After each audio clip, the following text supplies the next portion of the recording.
ओम शांति। आज की प्रेरणादायी कहानी 21। एकता में सफलता। वैसे तो हम जानते हैं, परंतु कहानी कुछ अपना ही अनुभव सुनाती है। पात्र परिचय एक नाटक के रूप में देखेंगे। एक राजा है हाथरस, 5 अंगुलियां हैं, 3 मंत्री। किसी प्रदेश में हाथरस नामक राजा राज्य करता था। अपनी शक्ति तथा सूझबूझ के लिए भी प्रसिद्ध था। उसकी अध्यक्षता में अनेक रचनात्मक कार्य संपन्न हुए। उसके राज्य में सभी खुशहाल थे। क्या आप जानते हैं उसकी प्रजा कौन थी? उसकी प्रजा थी उसकी अंगुलियां। सभी अंगुलियों में आपस में प्रेम, सहयोग, सद्भावना और अनुशासन था। इन्हीं गुणों के आधार पर उन्होंने सुंदर मन भावन भवनों का निर्माण किया, दिलों को जोड़ने वाले महल बनाए, निर्मल अनंत तथा अमोद प्रमोद के सुंदर उद्यान का निर्माण किया। संक्षेप में जीवन को सरस, सरल एवं संपन्न बनाया। अचानक समय ने करवट ली। परस्पर प्रेम भावना स्वार्थ में बदल गई। मान शान दंभ की वृत्ति अहंकार का रूप धारण करने लगी। वैर विरोध ईर्ष्या द्वेष के वश अपने को बड़ा सभी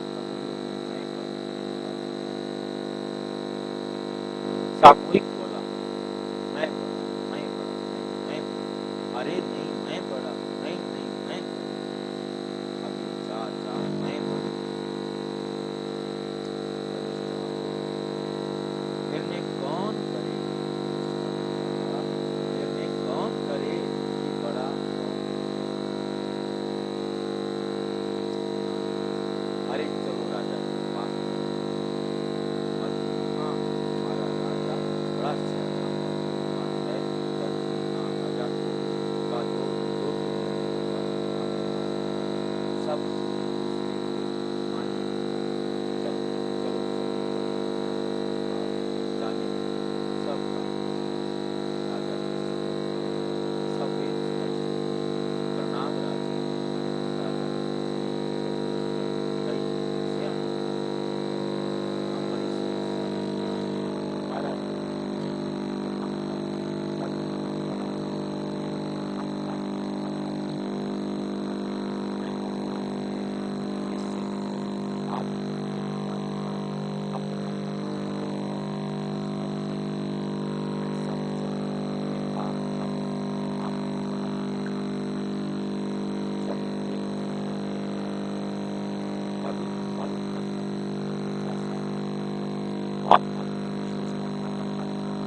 एक अकेला भैया अलबेला मिलकर कदम बढ़ाए। एक अकेला भैया गया अलबेला। एक अकेला क्या होता है? अलबेला होता है। मिलकर कदम बढ़ाए। मध्य मोह में फंस ना जाना, मिलकर चल देगा। तो अकेला किसी भी काम में सफल नहीं हो सकता। सर्व के सहयोग से सुखमय संसार बन सकता है। ये पूरा संसार सुखमय कैसे बने, स्वर्ग कैसे बने, उसके लिए स्वयं सृष्टि का रचयिता परम पिता परमात्मा प्रजापिता ब्रह्मा कुमारी ईश्वरीय विश्वविद्यालय के द्वारा वंडरफुल कार्य कर रहे हैं। आप वहाँ सभी जा सकते हैं या किसी ब्रह्मा कुमारी सेंटर से संपर्क करके जा सकते हैं। और यदि आपका कोई प्रश्न है तो 9213106986 पर केवल टेलीग्राम करें। 9650692270 पर केवल व्हाट्सएप करें, फोन नहीं। ओम शांति।